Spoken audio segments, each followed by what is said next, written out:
কৃষি ফার্মের আধিক্য বেড়ে যাচ্ছে।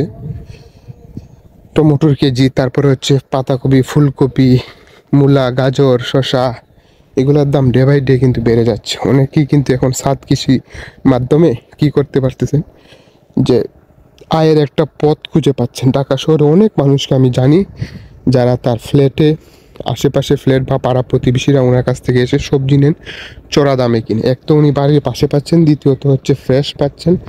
উনি নিজ হাতে দেখে দাম করে উনি নিজ হাতে নিয়ে আসতেছেন। তারা কিন্তু গেইনার হচ্ছেন।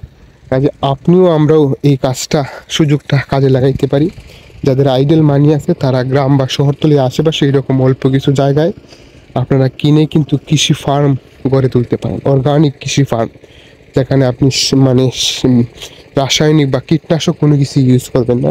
সমস্ত অর্গানিক, যেটা জৈব সারের মাধ্যমে আপনি ফলাবেন, এবং সেই ফলনটা কিন্তু অনেক বেশি দামে বিক্রি হচ্ছে। আমাদের প্রাকৃতিক কৃষি খামার মুন্সিগঞ্জের হচ্ছে দেলোয়ার ভাই, আপনারা অনেকেই ওনার ভিডিও বা ওনার দেখে থাকেন। তো উনি কিন্তু অনেক চড়া দামে ওনার জিনিসপত্র বিক্রি করতে পারতেছেন, এবং অনেক মানুষ ট্রাস্ট করে নিচ্ছে, এবং আসলে উনি যেটা দিচ্ছেন সেটা অথেন্টিক।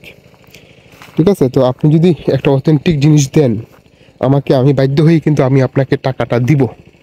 কাজে এই জিনিসটা আপনাকে মাথায় রেখে আপনি যদি পরিকল্পনা সাজাতে পারেন, এক খণ্ড জায়গা নিয়ে আপনি সেই জায়গাতে অর্গানিক ফার্ম করে সেখান থেকেও কিন্তু আপনি মানি ইনকাম করতে পারেন। যারা ওখানে অসংখ্য স্টুডেন্ট লন্ডন থেকে লেখাপড়া করে এসে কিন্তু উনারা গরুর খামার করতেছেন, কৃষিতে যুক্তেছেন। কারণ এখানে একজন নেট প্রফিট, এখানে কোনো আসলে লাভ তো হবেই, লসের কোনো সম্ভাবনা নাই যদি আপনি প্রপারলি করতে পারেন। 2 নম্বর হচ্ছে বাকি যাওয়ার কোনো প্রবণতা নাই। যে আমরা অনেক সময় অনেক ব্যবসা করি, সেখানে বাকি চলে যায়। কিন্তু আপনার যখন কৃষি ফার্ম বা কৃষি ফসলগুলো যখন আপনি বাজারজাত করতেছেন, আপনি সকালে নিয়ে যাচ্ছেন বাজারে, অথবা আপনার যদি অনেক বড় জায়গা থাকে, মানে পাইকাররা যারা হচ্ছে কিনেন, তারা কিন্তু এসে সরাসরি ফার্মিংয়ের সাথে কন্ট্যাক্ট করে, তাদের গাড়ি পাঠিয়ে দেয়, সেই গাড়ি থেকে সেই প্রোডাক্টটা তারা একদম জায়গা থেকে নিয়ে যায়।